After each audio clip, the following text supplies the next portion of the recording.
une fantastique voie d'évolution. Voilà. Après, il y a des débats sur tout ce qui est l'ensemble de ces voies vues des plantes, si on reste sur la plante. Est-ce que c'est bien de les modifier? Est-ce que toutes les modifications sont faisables? Comment une modification se propage dans l'environnement et peut induire des modifications au-delà de la plante sur son environnement? Voilà, tout ça, ce sont des questions qui sont ouvertes. Sapiens Sapiens, c'est chaque mois une conversation en toute liberté avec une personnalité du monde économique et intellectuel, un rendez-vous entre êtres humains pour se comprendre et comprendre le monde. Bonjour à tous, bienvenue pour ce nouveau numéro de Sapiens Sapiens. Les défis qui se posent à nous sont nombreux, on les connaît, défis climatiques, défis de notre empreinte sur l'environnement, des défis aussi de l'alimentation et du développement le mieux partagé possible. Pour arriver à les relever, des technologies incroyables, vertigineuses sont en train de se développer, ces biotechnologies. Eh bien, que peut-on attendre d'elles en matière d'avancées agricoles et médicales? Pour en parler, j'ai le plaisir de recevoir Gilles Tristram. Gilles Tristram, bonjour. Bonjour. Alors vous êtes diplômé de l'INP Lorraine et de Toulouse en génie des procédés alimentaires et biotechnologiques. Vous avez été ancien directeur d'AgroParisTech et vous êtes surtout directeur général de Génopôle depuis août 2022. Alors j'ai envie de commencer en vous demandant, vous avez été élu à l'unanimité directeur général de Génopôle en août dernier. Est-ce que vous pouvez nous présenter concrètement cette institution, ses missions et votre ambition pour le secteur biotech pour les prochaines années?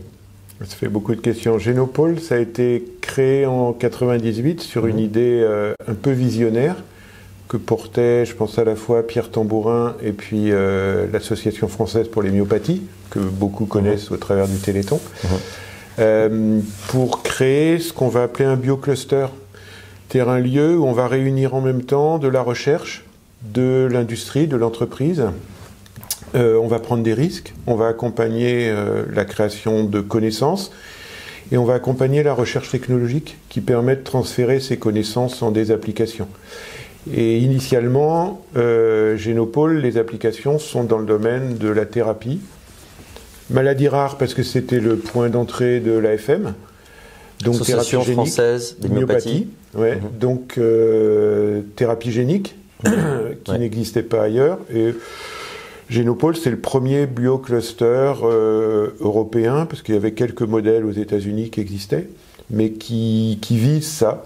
C'est créer à la fois la connaissance et convertir la connaissance en des applications réelles, initialement dans le domaine de la médecine. Donc une belle innovation française il y a 25 ans maintenant, assez visionnaire, première en Europe. Alors on en est où aujourd'hui? Donc ça fait depuis août, même pas tout à fait un an que vous pilotez Génopôle. À Évry-Courcouronnes, il y a aujourd'hui 5 campus de Génopôle qui représentent quelques dizaines de milliers de mètres carrés, qui abritent 19 laboratoires, une quarantaine d'entreprises. Et Génopôle pilote la mutualisation de tout un tas d'outils qui sont à la fois pour la recherche publique et privée, qui parfois travaillent ensemble. Des plateformes au meilleur niveau de la technologie et des connaissances scientifiques. Certaines de ces plateformes peuvent être développées par les scientifiques, donc innovantes. D'autres peuvent être des outils haut de gamme qu'ils vont utiliser. Et tout ça, c'est autour de qu'est-ce que l'on sait du génome et qu'est-ce qu'on peut faire du génome, ce qu'on appelle génomique fonctionnelle. Comment on va exploiter la connaissance du génome pour aller, on l'a dit historiquement, sur les thérapies géniques et cellulaires, ce qui reste une grosse activité de la recherche, mais en application, on va vers un autre champ. Alors pour le regrouper, on dit bioéconomie, mais en fait ça veut dire agriculture, alimentation, matériaux, nouvelles molécules, toutes les applications qui vont pouvoir partir d'une activité biologique pour en faire un produit industriel. On pense rarement aux matériaux par exemple, ça c'est quelque chose qui est un peu moins connu et pourtant il y a des applications. Une des belles applications qui sort dans quelques endroits du monde, dont Génopôle, parce qu'il y a une entreprise qui fait ça, c'est le cuir artificiel. On peut fabriquer avec des micro-organismes du cuir sans animaux. Qui a les mêmes qualités de résistance. Oui. Et beaucoup s'intéressent à ça parce que évidemment, du coup, toute la question du bien-être animal, de l'animal dans la chaîne des usages humains, elle est modifiée. Voilà, donc la science permet de faire ça. La technologie qui vient derrière la science permet de le mettre en place et d'avoir des procédés industriels qui vont fonctionner. Après, ça va être aux acteurs, entreprises, aux citoyens de décider s'ils ont envie d'acheter ça plutôt qu'autre chose. Mais oui, tout ça c'est possible. Donc Génopôle, c'est un des creusets où on peut développer ce type d'application. C'est vertigineux et excitant à la fois. Alors j'imagine qu'en 25 ans, les technologies ont énormément progressé. L'émergence beaucoup plus récente, très rapide d'un vaccin grâce à la technologie ARN messager nous a permis de sortir de la crise du Covid plus vite qu'espéré. C'est une innovation qui va en appeler d'autres, comme en témoignent les progrès qui sont réalisés en laboratoire en oncologie, donc en lutte contre le cancer. Ça représente un espoir immense évidemment pour les patients. Il y a beaucoup d'infox, de fausses informations qui ont circulé sur cette technologie, qui prospèrent beaucoup sur la méconnaissance des gens en la matière. Donc, est-ce qu'on peut commencer par rappeler exactement à nos spectateurs ce que c'est justement que ces technologies, cette nouvelle technologie dite à ARN messager? Alors, il y a plusieurs principes en fait entre thérapie génique, thérapie cellulaire, comment on peut lutter sur les virus ou contre les virus. Le point clé de la thérapie génique, c'est qu'il y a un gène qui dysfonctionne. Donc il y a une première question, c'est de l'identifier. Donc ça, c'est toute la question du diagnostic. Et là, il y a beaucoup de choses. C'est une énorme activité parce qu'en fait, il n'y a pas de thérapie si on n'a pas le bon diagnostic. Donc, et là, on a fait pas mal de progrès aussi. Oui, et puis surtout, diagnostic précoce. C'est vrai pour des enfants qui viennent de naître. Voilà, il y a un des axes à Génopôle sur la drépanocytose qui touche certaines catégories et origines territoriales d'enfants qui sont en train de naître, donc qui peuvent générer derrière des problèmes tout au long de leur vie. Donc le diagnostic, c'est ça. Donc ça, on va séquencer, regarder la nature du génome, reconnaître un certain nombre de séquences et savoir que ces séquences ont des rôles dysfonctionnels en fait par rapport à des maladies. Le deuxième élément, c'est des questions de thérapie génique. Alors, qu'est-ce que c'est une thérapie génique? Ça veut dire qu'on va simplement, ayant identifié un gène dysfonctionnel, essayer de le remplacer. Et donc, pour le remplacer, on va rentrer dans une cellule, on va amener le gène qui remplace, et puis ensuite, ça va fonctionner. Et donc, il faut rentrer dans la cellule, et pour rentrer dans la cellule, on utilise les mêmes voies que les pathologies, c'est-à-dire des virus inactivés qui vont permettre de pénétrer à l'intérieur d'une cellule et d'amener le gène qu'on veut. Alors, c'est très simple dit comme ça, en fait, derrière. Ça paraît très simple, ultra comme ça. complexe. On a presque envie de le faire, mais...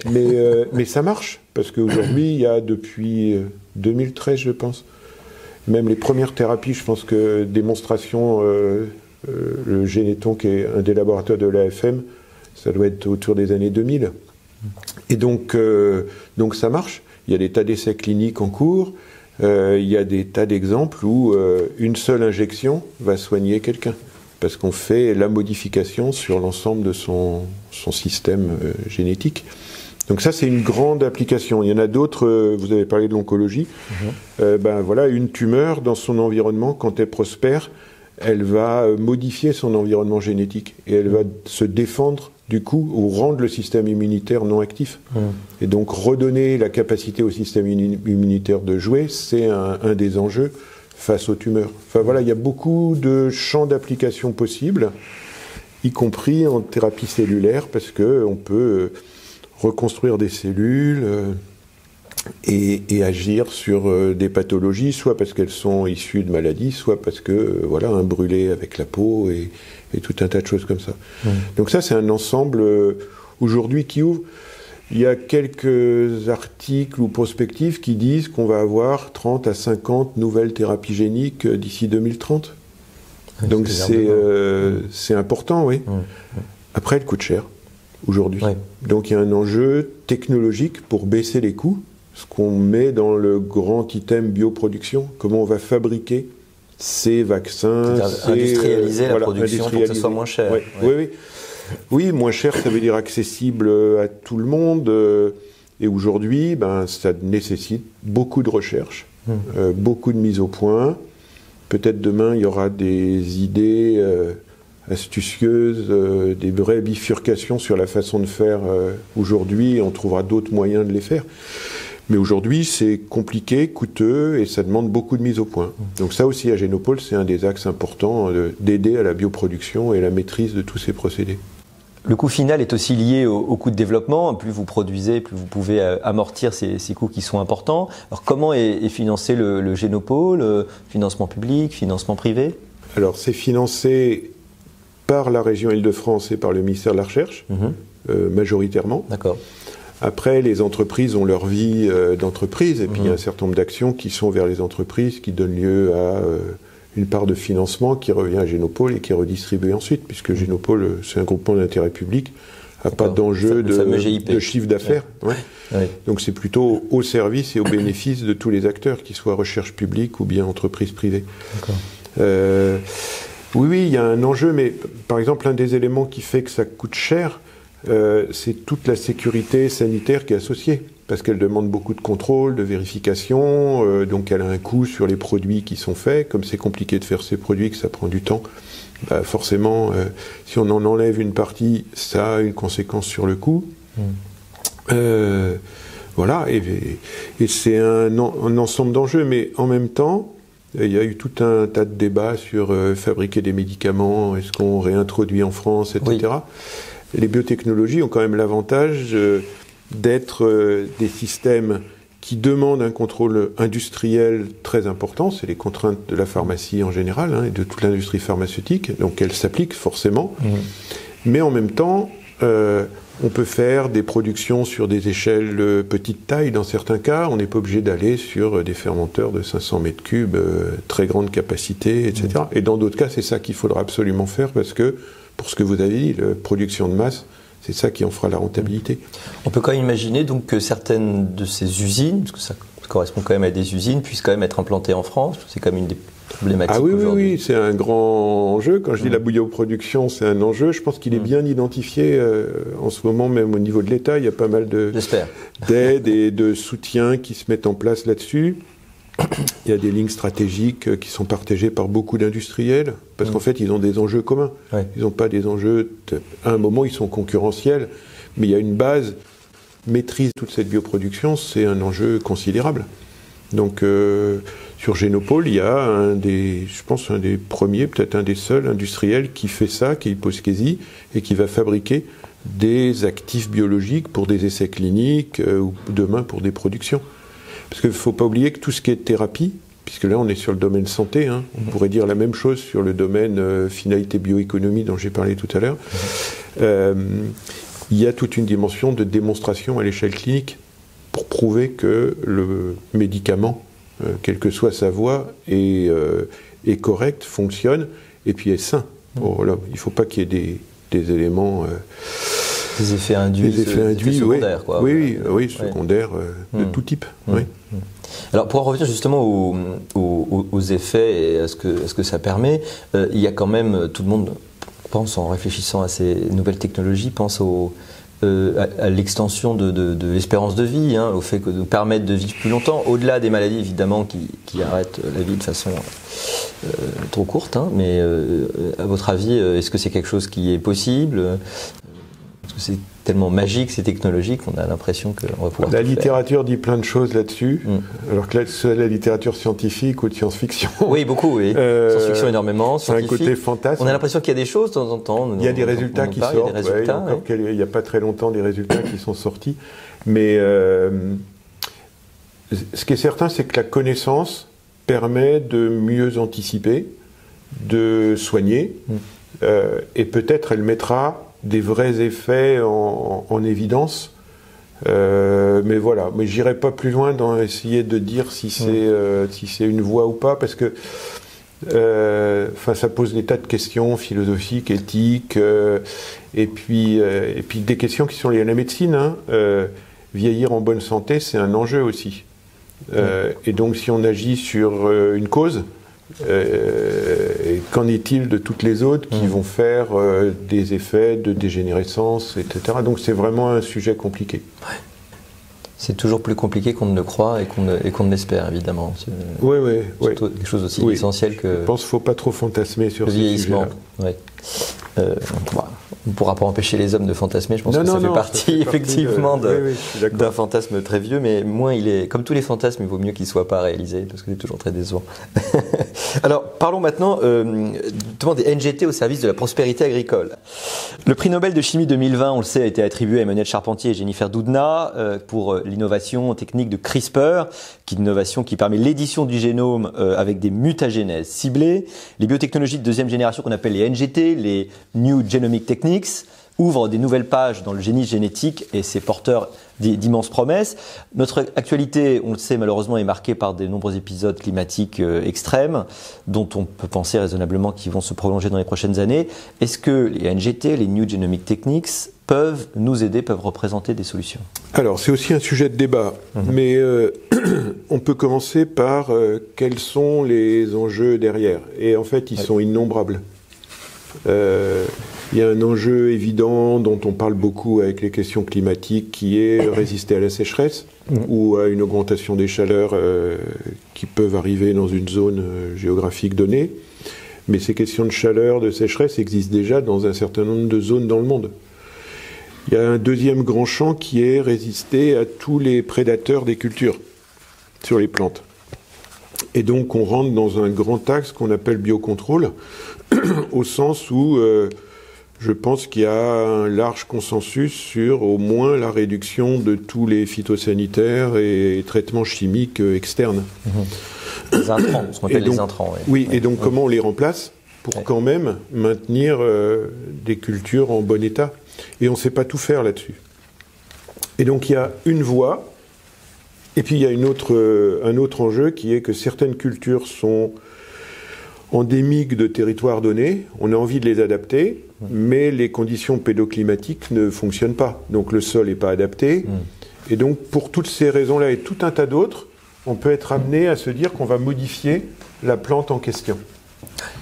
Quand on prend un micro-organisme, une bactérie, pour la modifier, on peut faire ce qu'on appelle des OGM. Donc on va modifier génétiquement la bactérie en question. On peut la mettre dans un environnement aussi qui petit à petit va changer et va adapter la bactérie en question. Et donc, on va jouer sur le temps en fait. Quand on fait les OGM ou quand on fait une adaptation, dans un cas c'est long, c'est l'adaptation. Dans un cas c'est court, c'est l'OGM et on teste et on vérifie que ça marche. Et donc, tout ça rentre en fait dans la même famille. C'est comment on va modifier un organisme, que ce soit un micro-organisme, une plante, voire un animal, de manière à ce qu'il puisse s'adapter, résister, lutter contre des prédateurs, etc. Donc CRISPR, c'est une des voies. C'est une voie super, parce que l'image pédagogique la meilleure, c'est celle d'idée de ces ciseaux à ADN, où on va couper ce que j'expliquais tout à l'heure, un gène, on va en remplacer et en mettre un autre, et on va obtenir des fonctionnalités qui sont intéressantes. Ça ne suffit pas de dire qu'on a fait cette modification, il faut prouver qu'elle marche. Donc il y a tout un tas d'effets en champ ou en serre ou en situation réelle qui vont amener à prouver que ça fonctionne. Donc oui, c'est une fantastique voie d'évolution. Voilà. Après, il y a des débats sur tout ce qui est l'ensemble de ces voies vues des plantes, si on reste sur la plante. Est-ce que c'est bien de les modifier? Est-ce que toutes les modifications sont faisables? Comment une modification se propage dans l'environnement et peut induire des modifications au-delà de la plante sur son environnement? Voilà, tout ça, ce sont des questions qui sont ouvertes, avec, comme toute question scientifique, des pour, des contre. Et puis une question centrale d'acceptabilité sociétale, parce que quand on fait une modification comme ça, il faut qu'elle soit acceptée et donc autorisée aussi. Et l'autorisation, elle tient compte à la fois de l'état de la société, et ça c'est dans les lois, et puis de facteurs de risque qui peut exister quand on met en place ça. Et là, il y a des organismes qui font les études, et qui donne les autorisations ou non. D'accord. On va en reparler effectivement. Et peut-être pour rester juste sur la possibilité, donc les 3 voies, hein, donc sécheresse, chaleur, conditions extrêmes peut-être, les prédateurs et puis l'idée de pouvoir les adapter ailleurs.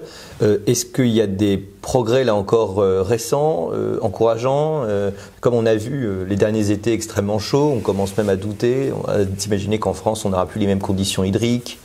Est-ce qu'on a aujourd'hui des résultats sur ces sujets-là? Oui, il y a beaucoup de résultats qui fonctionnent. Alors en restant sur uniquement les modifications des plantes, hein. La capacité d'adapter des plantes, trouver un gène qui va faire que ça résiste davantage à la sécheresse, par exemple, à l'absence d'eau. Oui, il y a beaucoup de choses qui se font là-dessus et qui se font plus ou moins facilement selon les plantes. Simplement parce que des fois on a plus de connaissances sur une plante que sur une autre.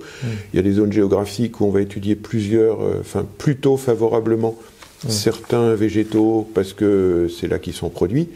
Et donc ça bouge beaucoup.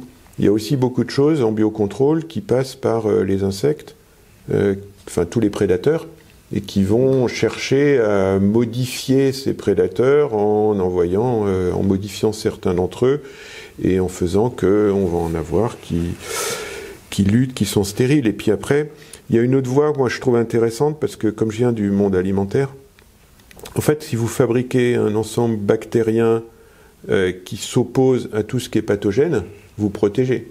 Et ça, c'est un produit que tout le monde connaît bien, c'est le saucisson. Il est protégé par un environnement biologique qui fait que les pathogènes ne se développent pas. Et donc c'est une protection biologique de fait. Mais je comprends tout maintenant. Donc on peut protéger comme ça par la connaissance, par le fait qu'on va avoir des antagonismes entre des facteurs qui vont atteindre et éventuellement dégrader une plante, l'abîmer, ou la rendre moins productive, etc. Parce que je n'ai pas dit, mais les rendements, c'est un enjeu aussi dans les modifications génétiques. C'est intéressant aussi, cette question-là, évidemment. Et donc, voilà, donc il y a une multitude de situations qui se modifient, et là, il y a une recherche considérable dans toutes les zones géographiques du monde. Alors, les rendements, justement, c'est une question évidemment essentielle, surtout pour beaucoup d'endroits. Il y a des réponses qui sont aussi possibles de ce point de vue-là. Les rendements, c'est un mélange. Souvent, on pose la question des rendements agricoles en termes de modification génétique, d'adaptation, etc. Alors, c'est vrai que l'adaptation est un élément important parce que le lien à l'environnement est très fort. Mais les rendements, c'est aussi les conditions de culture, les itinéraires techniques, la manière dont on conduit une exploitation agricole, un champ, une production. Donc, c'est un mélange de tout ça. Il y a des modifications sur les semences. Qui donnent lieu à des plantes qui vont être plus ou moins résistantes, et donc si elles sont plus résistantes, elles produisent plus en quantité, arithmétiquement. Et puis il y a des cas où on va favoriser ce que l'on veut sur la plante. Si vous voulez plutôt extraire des protéines de la plante, vous allez favoriser et modifier pour qu'elle essaye de produire plus de protéines que d'autres choses. Puisqu'en général, elles sont assez multifonctionnelles, les plantes. Ne serait-ce que parce qu'il faut que la tige tienne et qu'elle a besoin de lignocellulosique pour tenir. Voilà. Donc, oui,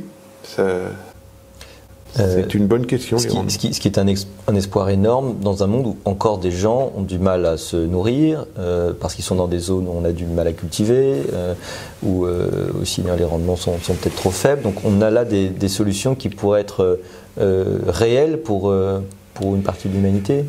Alors forcément la réponse est oui, et en même temps je vais dire mais c'est-à-dire que si on ne l'a pas encore fait, c'est que c'est pas si simple déjà, mais... D'abord ça prend du temps, il faut le démontrer, et puis le deuxième élément c'est que la question n'est pas forcément, vue de la physiologie nutrition humaine, elle n'est pas forcément qu'une question de rendement, elle est une question de la qualité de ce que l'on fait, de ce que l'on produit, et le fait que vous avez les bons acides aminés, vous avez tous les bons micronutriments qui sont présents et qui font que, nutritionnellement, la quantité que vous allez produire est conforme aux besoins de la population qui va le consommer. Et ça, je parlais d'antagonisme tout à l'heure, il y a des antagonismes. Si je favorise telle ou telle situation sur le rendement, est-ce que je vais en même temps favoriser certaines protéines, certains acides aminés, et donc défavoriser d'autres. Voilà, ce qui est aussi tout un enjeu de cette bascule animal-végétal, puisqu'on n'a pas les mêmes compositions protéiques et acides aminés qu'on est de l'animal ou du végétal en alimentation. Alors, parmi les grandes demandes de la société aujourd'hui, il y a évidemment la volonté de diminuer les intrants agricoles, de mettre moins de produits chimiques, et aussi peut-être de développer des technologies qui permettent d'être moins en opposition, en barrière face au fonctionnement normal, entre guillemets, la nature, mais plus en complémentarité, disons peut-être même en harmonie. Alors, est-ce que c'est ça, ce que ces nouvelles technologies permettent de faire, dans quelle mesure ? C'est une question très difficile. La réponse est oui, c'est un enjeu du biocontrôle de réduire tout ce qui est intrant luttant contre les prédateurs. Oui. Dans le biocontrôle, on peut agir sur le sol, on peut agir sur la plante, on peut agir sur les insectes. Trois grandes classes, voilà, sans rentrer dans le détail. Mais en même temps, on a besoin d'une biodiversité. Donc il ne faut pas que le biocontrôle casse un certain nombre d'autres éléments, faut pas qu'il les supprime. Plantes, insectes, qui ont un effet bénéfique. Et donc c'est tout ça. C'est pour ça que c'est compliqué, que ça dépend de la nature du prédateur qu'on veut éliminer, ça dépend du lien qu'il y a à son environnement, au sol, enfin voilà, toutes ces questions-là. Et puis à certaines périodes de l'année, parce qu'on ne lutte pas de la même manière tout le temps. Voilà. Donc oui, c'est un savoir-faire. C'est pour ça que je dis aussi que c'est jamais indépendant de l'itinéraire technique agricole, la manière dont on exploite le lieu. Et un des grands enjeux, c'est de mettre moins d'intrants, voire pas du tout. Et dans quelques cas, dans des solutions d'aujourd'hui en tout cas, on peut avoir du biocontrôle qu'on couple à quelques intrants à certains moments, mais certains disent agriculture de précision, la petite quantité qu'il faut au bon moment. Mais l'idéal, c'est de s'en passer totalement. D'accord. J'ai envie maintenant de parler des freins au développement de ces nouvelles technologies. La France est assez paradoxale, puisqu'on a à la fois les meilleurs chercheurs au niveau mondial dans le domaine des biotech, mais un écosystème qui n'est pas tout à fait à la hauteur de celui des pays occidentaux. Comment expliquer ce paradoxe? Est-ce qu'il n'y a pas peut-être une forme de faillite de notre politique de l'innovation en France? Je suis d'accord que le niveau de la science, de ce qui se fait dans les laboratoires est très élevé en France, en sciences du vivant, en biologie, et tous les indicateurs mondiaux montrent bien cette qualité de tout ce qui est fait en France, globalement dans la recherche publique, mais sans oublier qu'il y a une partie de la recherche privée qui est aussi d'excellent niveau et extrêmement diversifiée. Convertir la recherche en innovation, c'est pas évident. Génopôle est là pour ça. Fait partie des bioclusters où on va essayer d'aller chercher ce qui est original dans un laboratoire, de le convertir en une idée, de trouver comment l'accompagner. Et donc là, il faut des compétences humaines, une envie, et puis de le convertir et de trouver l'argent pour le mettre en œuvre. Voilà. Donc, ce qui est sûr, c'est que on va dire Amérique du Nord, quelques autres zones géographiques, il y a une culture d'amener plus facilement des moyens d'investisseurs pour aider à cet accompagnement. Parce qu'en fait, tant que ça n'existe pas, vous ne pouvez pas parler de marché, vous ne pouvez pas commercialiser et vous n'avez pas une rentrée qui vient comme ça, donc il faut trouver comment on le finance. C'est les investisseurs qui aujourd'hui jouent ce rôle-là. Mais il y a quand même beaucoup de choses qui se mettent en place au niveau français, d'aide. Il y a de plus en plus d'investisseurs qui viennent. Il y a des sommes folles qui sont mises sur un certain nombre de choses, et c'est justifié, développer sur la santé, démontrer qu'une thérapie génique cellulaire, un vaccin va pouvoir fonctionner. Il faut mettre les moyens pour le faire. J'ai dit qu'il y a les essais cliniques qui coûtent extrêmement cher, et puis la bioproduction. Donc il y a beaucoup de choses qui sont en place. Moi je suis plutôt très confiant, parce qu'on voit de plus en plus d'activités dans le domaine des sciences du vivant, avec de l'innovation. Mais il faut l'environner, il faut accompagner, voilà. Donc j'espère qu'on fait bien ça à Génopôle, je le crois. Et il y a d'autres endroits où ça se met bien en place, et c'est suivi, c'est accompagné. Et on voit des créations d'entreprises dans tous les domaines, diagnostic, bioproduction, qui se mettent en place. Alors, dans notre baromètre qu'on réalise environ tous les 2 ans, du rapport entre la science et la société, il ressort que les Français ont paradoxalement de plus en plus confiance dans la science, mais de moins en moins confiance dans la parole des scientifiques. Et pire encore, une majorité d'interrogés disent que leur avis personnel vaut mieux, sera plus sérieux pour eux qu'une démonstration scientifique. Alors, comment on peut l'expliquer et comment on pourrait essayer évidemment d'y remédier ? Oui, c'est une question très, très compliquée, ça. Ouais. C'est vrai qu'il y a une confiance très forte dans la science. Quand on regarde le climat, le GIEC, ce ne sont que des consolidations de données scientifiques. Et on a confiance dans ce qui en sort. Et on en tire des comportements. Et donc c'est fort. Ouais, je pense quand même que ça s'installe. Moi, je suis optimiste, hein, donc... Voilà, il faut garder l'optimisme pour être confiant. Et en même temps, il y a tout un débat chez les scientifiques qui devient très actif en ce moment. C'est est-ce qu'un scientifique, est-ce qu'il doit dire la science, est-ce qu'il doit dire son avis sur les résultats scientifiques? Comment on passe des faits à de la préconisation? Il y a des domaines où je pense que les scientifiques n'ont pas assez expliqué ce qu'on savait, ou en tout cas n'ont pas su expliquer ce qui pouvait être connu, ce qui vient de la science. Les OGM, ça illustre bien ça. Hein. Je pense qu'on pourrait reprendre tout le débat sur les OGM, en tout cas en France, et se rendre compte que les explications données n'ont pas toujours été excellentes, voilà, ou au bon niveau. Justement, les OGM, il y a un vrai paradoxe, parce que les Français sont beaucoup plus enclins à valider ce type de technique médicalement, ils sont même très très demandeurs, et pas au point de vue agricole. Oui, tout à fait, oui. C'est plein de paradoxes. Mais ça veut dire qu'il faut plus de culture scientifique aussi. Culture scientifique, l'éducation finalement, on y revient toujours. Oui, ça, c'est sûr, moi je suis enseignant d'abord, donc je suis d'accord. Il faut éduquer, il faut accompagner, il faut transmettre. C'est essentiel. La question des NGT figure en tête de l'agenda législatif à Bruxelles. La Commission européenne cherche à faire évoluer le cadre réglementaire. Et on a l'impression que son volontarisme réglementaire va bien au-delà des ambitions des autres nations.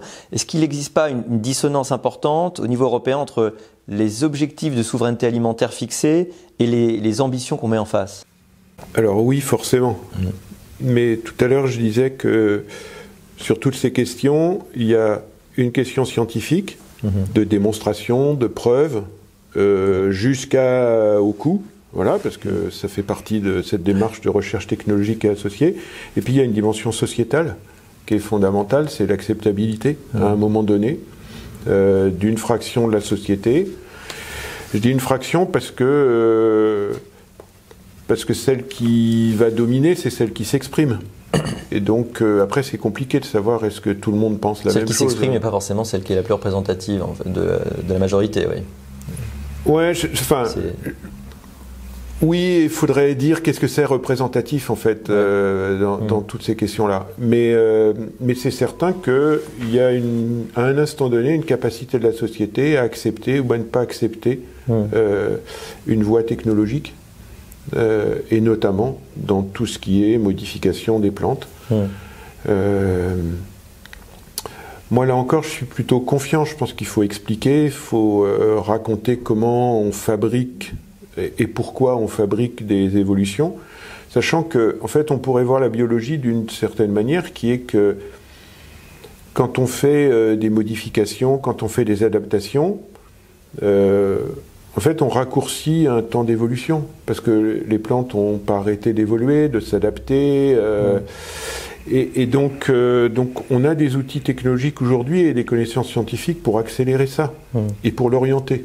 Voilà. Mais en fait, finalement, on est toujours dans cette évolution et cette modification. Alors, le moment est venu de poser la dernière question traditionnelle du Sapiens Sapiens, c'est comment on en vient à s'intéresser aux biotechnologies, comment on devient scientifique? Des études normales, scientifiques, une entrée en prépa, une école d'ingénieur, la découverte de l'automatique pour moi, comme science.